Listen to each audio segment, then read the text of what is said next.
ലോകം മുഴുവൻ ഇന്ന് ആർട്ടിഫിഷ്യൽ ഇൻ്റലിജൻസ് ആണ്, അതായത് AI. അപ്പോൾ ഇതിൻ്റെ ഭാഗമായിട്ട് യൂട്യൂബിലേക്കും AI കടന്നു വന്നിട്ടുണ്ട്.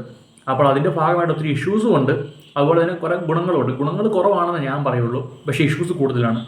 സോ ഇന്ന് നമ്മൾ പറയാൻ പോകുന്നത് ഇഷ്യൂസിനെ പറ്റിയാണ്. ദ ഫസ്റ്റ് പോയിന്റ് എന്ന് പറയുന്നത് മാസ് പ്രൊഡക്ഷനാണ്. അതായത് AIയുടെ ഹെൽപ്പോട് കൂടി ഓരോ ആൾക്കാർ അവരുടെ വീട്ടിൽ ഇരുന്ന് മാസ് പ്രൊഡ്യൂസ് ചെയ്യുവാണ് വീഡിയോസ്. അതായത് കണ്ണി കണ്ട കണ്ടൻറ്റൊക്കെ എടുത്ത് ഒരു പ്രോംപ്റ്റ് ആയി കൊടുത്ത് കുറേ ഫോട്ടോസും വീഡിയോസും ജനറേറ്റ് ചെയ്ത് വോയിസ് ഓവറും ജനറേറ്റ് ചെയ്ത് അതൊക്കെ എഡിറ്റ് ചെയ്ത് വെച്ചിട്ട് ചുമ്മാ അടിച്ചു വിടുവാണ്. ഒരു ഒത്തൻറ്റിസിറ്റി ഇല്ല. വാർത്തകളായിക്കോട്ടെ, ഇൻഫർമേഷൻ ആയിക്കോട്ടെ, ഫാക്ട്സ് ആയിക്കോട്ടെ, അല്ലെങ്കിൽ ഒരു മൂവി അപ്ഡേറ്റ് ആയിക്കോട്ടെ, എല്ലാം ഫേക്കാണ്. ഒന്നിനൊരു സത്യാവസ്ഥയില്ല, ഒത്തൻറ്റിസിറ്റി ഇല്ല. ഫേക്കായിട്ട്, അതും ഫേക്ക് വീഡിയോ വരുന്നല്ല കുഴപ്പം, മാസ് പ്രൊഡക്ഷനാണ്. അതായത് ഒരു ലിമിറ്റില്ലാതെ ഒരു ദിവസം 10-30 വെച്ച് മാസ്സായിട്ട് പ്രൊഡ്യൂസ് ചെയ്യുവാണ്. സ്പാമിങ് ആണ് ഇത്, കണ്ടൻറ്റ് സ്പാമിങ് ആണ്. അപ്പോൾ ഇങ്ങനെ കണ്ടൻറ്റ് സ്പാം ചെയ്യുമ്പോഴത്തേക്കും നമ്മുടെയൊക്കെ ഫീഡ് വളരെ മോശമായി മാറും, യൂട്യൂബ് ഫീഡ്. അതായത് കോൺസ്റ്റൻ്റ്ലി വളരെ മോശമായിട്ടുള്ള, അല്ലെങ്കിൽ ഒരു ഒത്തൻറ്റിസിറ്റിയും ഇല്ലാത്ത ഫേക്കായിട്ടുള്ള AI സ്ലോപ്പുകൾ വന്ന് നമ്മുടെ ഫീഡിൽ നിറയുവാണ്. അപ്പോൾ ഈ മാസ് പ്രൊഡക്ഷൻ യൂട്യൂബിൻ്റെ ആ ഒരു ഫീഡിൻ്റെ ക്വാളിറ്റിയെ തന്നെ നശിപ്പിച്ചു കളയും. കാരണം മാസ് പ്രൊഡക്ഷനാണ്. അപ്പോൾ എങ്ങനെ പോയാലും AI വീഡിയോസ് നമ്മുടെ ഫീഡിലേക്ക് പുഷായിട്ട് വരും. So mass production is the first issue. Second issue എന്ന് പറയുന്നത് കോപ്പി ആൾക്കാരാണ്. അതായത് ഒരു യൂട്യൂബറിൻ്റെ വീഡിയോ അയാളുടെ സ്റ്റൈലിൽ കോപ്പി ചെയ്തിട്ട്, അതും ഇപ്പോൾ നിങ്ങൾ വേറൊരാളുടെ വീഡിയോ സ്റ്റൈൽ കോപ്പി ചെയ്ത് നിങ്ങൾ സ്വയം പറയുകയാണെന്നുണ്ടെങ്കിൽ പോട്ടെന്ന് വയ്ക്കാം. ഇത് ആ ഒരു സ്റ്റൈലിൽ കോപ്പി ചെയ്തിട്ട് അത് വെച്ച് AI വീഡിയോസ് ഉണ്ടാക്കി AI വോയിസ് ഓവർ കൊടുത്ത് അപ്ലോഡ് ചെയ്യുമ്പോഴത്തേക്കും അതൊരു വളരെ മോശമായിട്ടുള്ള കോപ്പിയാണ്. കാരണം ഒരു എന്തെങ്കിലും കഴിവുള്ള ആൾക്കാർ, അതായത് ഒരു സ്ക്രിപ്റ്റ് എഴുതാനോ അല്ലെങ്കിൽ ഒരു വോയിസ് ഓവർ കൊടുക്കാനോ കഴിവുള്ളവന്മാർ AI പുറകെ പോകത്തില്ല. അപ്പോൾ ഒരു കഴിവും ഇല്ലാത്തവന്മാർ, ലോകത്തിന് ഭാരമായിട്ടുള്ളവന്മാർ, ഓരോരോ ആർട്ടിസ്റ്റുകളുടെ അല്ലെങ്കിൽ ഓരോരോ ക്രിയേറ്റേഴ്സിൻ്റെ സ്ക്രിപ്റ്റ് അല്ലെങ്കിൽ അവരുടെ വീഡിയോ സ്റ്റൈല് അല്ലെങ്കിൽ വീഡിയോ രീതികൾ, അതിൻ്റെ വോയിസ് ഒക്കെ കോപ്പി ചെയ്തിട്ട് AI ഉപയോഗിച്ച് വീഡിയോ ക്രിയേറ്റ് ചെയ്യുകയും അങ്ങനെ നേരത്തെ പറയാൻ സ്പാം രീതിയിൽ പ്രൊഡ്യൂസ് ചെയ്യുകയും മാസമായിട്ട് പ്രൊഡ്യൂസ് ചെയ്യുകയും ചെയ്യുകയും ഈ ഒറിജിനൽ ക്രിയേറ്ററിന് വരെ നാണക്കേടാകുന്ന രീതിയിലേക്ക് ഈ AI സ്ലോപ്പുകൾ മാസമായിട്ട് പ്രൊഡ്യൂസ് ചെയ്യപ്പെടുകയും ചെയ്യും. അപ്പോൾ ഈ AI വീഡിയോ ആൾക്കാർ ചെയ്യുന്ന കുറ്റകരമായിട്ടുള്ള കാര്യങ്ങൾക്ക് അനുഭവിക്കാൻ പോകുന്നത് ആക്ച്വൽ ക്രിയേറ്റർ ആയിരിക്കും. കാരണം ആൾക്കാർക്ക് ബോധമില്ല. ആൾക്കാർ നോക്കുമ്പോഴത്തേക്കും ഇതേ സ്റ്റൈലിൽ ഒരു വീഡിയോ കാണുന്നു, അത് മോശമായിരുന്നു, അപ്പോൾ നീയും മോശം തന്നെയാണെന്ന് പറഞ്ഞ് അവരെ കൂടി അറ്റാക്ക് ചെയ്യും. ഇങ്ങനെ അറ്റാക്ക് ചെയ്യുന്നുണ്ട് കറൻ്റ്. സോ മാസ് പ്രൊഡക്ഷന് ശേഷം കോപ്പിംഗ് ആണ് ഏറ്റവും വലിയ ഇഷ്യൂ. മൂന്നാമത്തെ ഇഷ്യൂ എന്ന് പറയുന്നത് വളരെ ഫാസ്റ്റായിട്ട് ഒരു നീഷയിലേക്ക് വീഡിയോസ് അപ്ലോഡ് ചെയ്യുന്നതാണ്. അതായത് AI യൂസ് ചെയ്യുന്നവർ പെട്ടെന്ന് കാര്യങ്ങൾ ചെയ്തിട്ട് ഒരു തട്ടിക്കൂട്ട് വീഡിയോ ക്രിയേറ്റ് ചെയ്യും. പക്ഷെ ഒരു ക്രിയേറ്ററിന് സമയം വേണം. അവർക്ക് സ്ക്രിപ്റ്റ് എഴുതണം, പ്രാക്ടീസ് ചെയ്യണം, വോയിസ് ഓവർ ചെയ്യണം, എഡിറ്റ് ചെയ്യണം, അല്ലെങ്കിൽ വോയിസ് ലൈവായിട്ട് പറയുവാണെങ്കിൽ അത് എഡിറ്റ് ചെയ്യണം, റെക്കോർഡ് ചെയ്യണം, അങ്ങനെ ഒത്തിരി ഇഷ്യൂസ് ഉണ്ട്. അപ്പോൾ ആ ഒരു സ്പീഡിനേക്കാളും വേഗത്തിലാണ് AI ക്രിയേറ്റേഴ്സ് അവരുടെ വീട്ടിലിരുന്നുകൊണ്ട് വീഡിയോസ് ക്രിയേറ്റ് ചെയ്യുന്നത്. അപ്പോൾ ഒരു സഡൻ ആയിട്ടൊരു വാർത്ത സംഭവിച്ചു, ഒരു ഇൻഫർമേഷൻ സംഭവിച്ചു, അല്ലെങ്കിൽ ഒരു ഇൻഫർമേഷൻ നമുക്ക് കിട്ടി. അപ്പോൾ ആ ഒരു സമയത്ത് ഒരു ക്രിയേറ്റർ ആ ഇൻഫർമേഷൻ എന്താണെന്ന് മനസ്സിലാക്കി സ്ക്രിപ്റ്റ് എഴുതി വീഡിയോ ക്രിയേറ്റ് ചെയ്യുന്ന സമയം കൊണ്ട് ഒരു AI വീഡിയോ ക്രിയേറ്റർ പ്രോംപ്റ്റ് അടിച്ചു കൊടുത്തു, ഡാറ്റ എടുത്തു, അത് പ്രോംപ്റ്റ് ആക്കി മാറ്റി, ഡയലോഗാക്കി മാറ്റി, ആ ഒരു സൈറ്റിൽ അല്ലെങ്കിൽ ആപ്പിൽ കൊടുത്തു, വീഡിയോ ആക്കി മാറ്റി, പെട്ടെന്ന് അപ്ലോഡ് ചെയ്തു.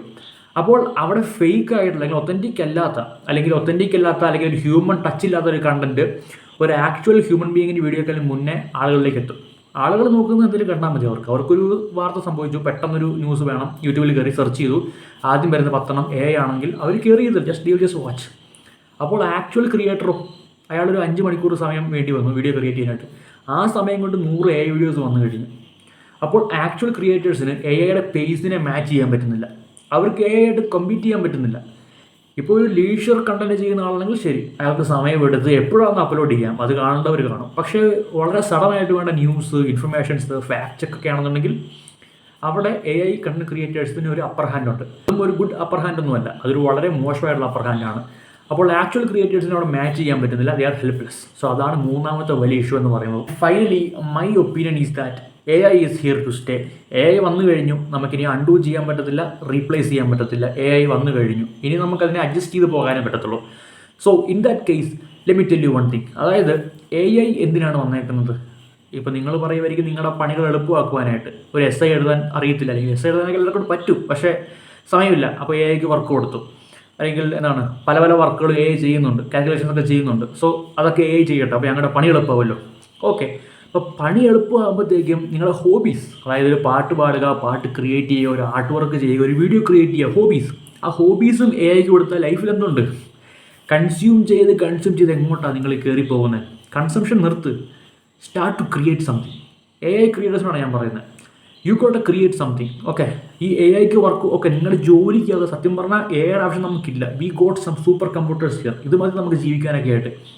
പോട്ടെ, നിങ്ങൾക്ക് ഇപ്പോൾ ഭയങ്കര മടിയാണ്, പഠിക്കാൻ പറ്റത്തില്ല, വർക്ക് ചെയ്യാൻ പറ്റത്തില്ല, എല്ലാത്തിനും AI വേണം. ഓക്കെ, AI എടുത്തോ, നിങ്ങളുടെ ജോലിക്ക് എളുപ്പമാക്ക്.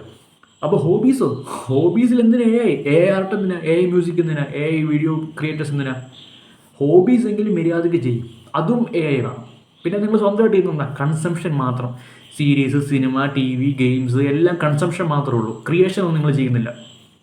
അതുപോലെ തന്നെ ഈ AI ക്രിയേറ്റേഴ്സിൻ്റെ ഒരു എന്താണ് ഈ കൂടിക്കൂടി വരുന്ന ആ ഒരു എന്താണ് അവർ മജോറിറ്റിയായി മാറുകയാണ് യൂട്യൂബിൽ. അപ്പോൾ ഭാവിയിൽ സംഭവിക്കാൻ പോകണമെന്ന് ഒരു ഒത്തൻറ്റിക് ആയിട്ടുള്ള കണ്ടൻറ്റുകൾ കാണത്തില്ല, ഒരു ആത്മാവുള്ള കണ്ടൻറ്റ് കാണത്തില്ല. ഇഷ്ടം പോലെ കണ്ടന്റ് കിട്ടും, ഒത്തൻറ്റിക് ആയിട്ട് ചിലപ്പോൾ തോന്നിക്കുന്ന ഒരു സാധനം നമുക്ക് കിട്ടിയിരിക്കും, പക്ഷെ അതിലൊന്നും ഒരു ആത്മാവ് കാണത്തില്ല. കാരണം ആളല്ല പറയുന്നത്. ഒരാളുടെ റിസർച്ചോ ഒരാളുടെ ഹാർഡ് വർക്കോ ഒരാളുടെ 2 മിസ്റ്റേക്കൊന്നും ഈ വീഡിയോക്കകത്ത് കാണത്തില്ല. എല്ലാം പിക്ചർ പെർഫെക്റ്റ് ആയിട്ട് റോബോട്ടിക് ആയിട്ട് ഫീൽ ചെയ്യുന്ന കുറച്ച് കണ്ടന്റ് മാത്രം. And we are heading to a dystopian future. അതായത് ഇനി അങ്ങോട്ട് വരാൻ പോകുന്ന കാലത്ത് ഒന്നിനൊരു ആത്മാവില്ലെന്നേ. എല്ലാം കമ്പ്യൂട്ടർ ക്രിയേറ്റ് ചെയ്തേക്കുന്ന കാര്യങ്ങൾ മാത്രം. നിങ്ങൾ കേൾക്കാൻ പോകുന്ന വാർത്ത ഉൾപ്പെടെ കമ്പ്യൂട്ടർ ക്രിയേറ്റ് ചെയ്തേക്കുന്ന കാര്യങ്ങളാണ്. ഇനി ഒത്തൻറ്റിക് ആയിട്ടുള്ള ന്യൂസ് എവിടെ നിന്ന് കിട്ടും? പത്രങ്ങളൊക്കെ പതിയെ ഡെഡായിക്കൊണ്ടിരിക്കുക. പത്രങ്ങൾ പോലും ഇനി ഭാവിയിൽ AI വന്നിട്ട് ഫേക്ക് ആയിട്ടുള്ള കാര്യം ക്രിയേറ്റ് ചെയ്യപ്പെടുകയാണെന്നുണ്ടെങ്കിൽ അത് പത്രത്തിൽ അച്ചടിച്ച് വരും. ഓക്കെ, വാർത്താമാധ്യമങ്ങൾ അതെടുക്കും. സോ ഒത്തൻറ്റിക് ആയിട്ടുള്ള ഒന്നും ഇനി ഇല്ല. ഇനി നമുക്ക് മുന്നിലുള്ളത് ഡിസ്റ്റോപ്പിയൻ ഫ്യൂച്ചറാണ്. അവിടെ ആകെ ഉള്ളത് കുറേ കൺസംഷൻ മാത്രം. ഇപ്പം നമുക്ക് എന്താണ് ക്രിയേറ്റേഴ്സ് ആയിട്ടുള്ള ആൾക്കാർ ക്രിയേറ്റ് ചെയ്ത് നമുക്ക് കാണാം. സിനിമ, സീരീസ്, പാട്ടൊക്കെ നമുക്ക് കേൾക്കാം.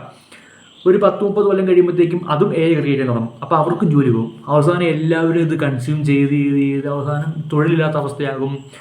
പല തൊഴിലും നഷ്ടപ്പെടുമല്ലോ. അപ്പം പാട്ടുകാരുടെ ആവശ്യമില്ല, സിനിമ ഡയറക്ടേഴ്സിൻ്റെ ആവശ്യമില്ല, ആക്ടേഴ്സിൻ്റെ ആവശ്യം ഒന്നുമില്ല. AI എല്ലാം ക്രിയേറ്റ് ചെയ്യും. അപ്പോൾ ഇത് കണ്ട് മനുഷ്യരവസാനം പുഴുത്ത്, സത്യം പറഞ്ഞാൽ എനിക്ക് ആ ഒരു ഇമേജ് മനസ്സിലാക്കുന്നത്. അതായത് ഇങ്ങനെ ഈ സ്ക്രീനിലേക്ക് നോക്കിയിരുന്ന് അഴുകി പോകുന്നൊരവസ്ഥ റിയാലിറ്റിയാണ്. കാരണം ഞാൻ ഒരു മ്യൂസിക് ആർട്ടിസ്റ്റാണ്, ചെറിയൊരു ആർട്ടിസ്റ്റാണ്. പക്ഷേ ഞാനൊരു സോങ് എഴുതി ക്രിയേറ്റ് ചെയ്യാൻ പെടുന്ന കഷ്ടപ്പാടിൻ്റെ സമയത്ത് കുറേ പിള്ളേരുടെ വീട്ടിൽ ഇരുന്നിട്ട് AIക്ക് പ്രോംപ്റ്റ് അടിച്ച് കൊടുത്തിട്ട് ഒരു സോങ് ഉണ്ടാക്കും. അപ്പോൾ സോളില്ല അതിനകത്ത്. ആർട്ടായിക്കോട്ടെ, സിനിമ ആയിക്കോട്ടെ, എല്ലാം ഭാവിയിൽ AI ക്രിയേറ്റ് ചെയ്യും. അപ്പം ഈ പറഞ്ഞ ഫീൽഡിലുള്ളക്കാരൊക്കെ ഔട്ടാവും. ലാസ്റ്റ് ലോകത്ത് എല്ലാവർക്കും തൊഴിൽ നഷ്ടപ്പെട്ട് റോബോട്ട്സ് എല്ലാം കീഴടക്കി കഴിയുമ്പോഴത്തേക്കും അവസാനം ആൾക്കാരെല്ലാം കൂടി കൺസ്യൂംഷൻ തുടങ്ങും. വീഡിയോസ് കാണാൻ തുടങ്ങും, എല്ലാം കൺസ്യൂം ചെയ്യാൻ തുടങ്ങും. അങ്ങനെ കൺസ്യൂം ചെയ്ത് നമ്മൾ ഓരോ ഫോട്ടോയിലൊക്കെ കാണുന്ന പോലെ ഇങ്ങനെ ഫോൺ നോക്കി അഴുകി പോകുന്നവരെ മനുഷ്യരും ആ ഒരു അവസ്ഥയിലേക്ക് ആകും. അങ്ങനെയാണ് ഞാൻ വിശ്വസിക്കുന്നത്. അങ്ങനെയാകും എന്നാണ് എൻ്റെ മനസ്സ് പറയുന്നത്. അതിനു മുമ്പ് ഈ തലച്ചോറൊക്കെ എടുത്ത് ഉപയോഗിച്ച് ഇപ്പം വർക്കിലും പഠനത്തിലും ഉപയോഗിക്കേണ്ട. നിങ്ങൾ ഉപയോഗിക്കാൻ പറ്റത്തില്ലെങ്കിൽ വേണ്ട. ജസ്റ്റ് നിങ്ങൾ ഹോബീസിലെങ്കിലും ഇത് യൂസ് ചെയ്തിട്ട് അപ് ടു ഡേറ്റ് ആയിട്ടിരിക്കുക, ആക്റ്റീവായിട്ടിരിക്കുക, ഹെൽത്തി ആയിട്ടിരിക്കുക. Okay, boy Nirmal signing off.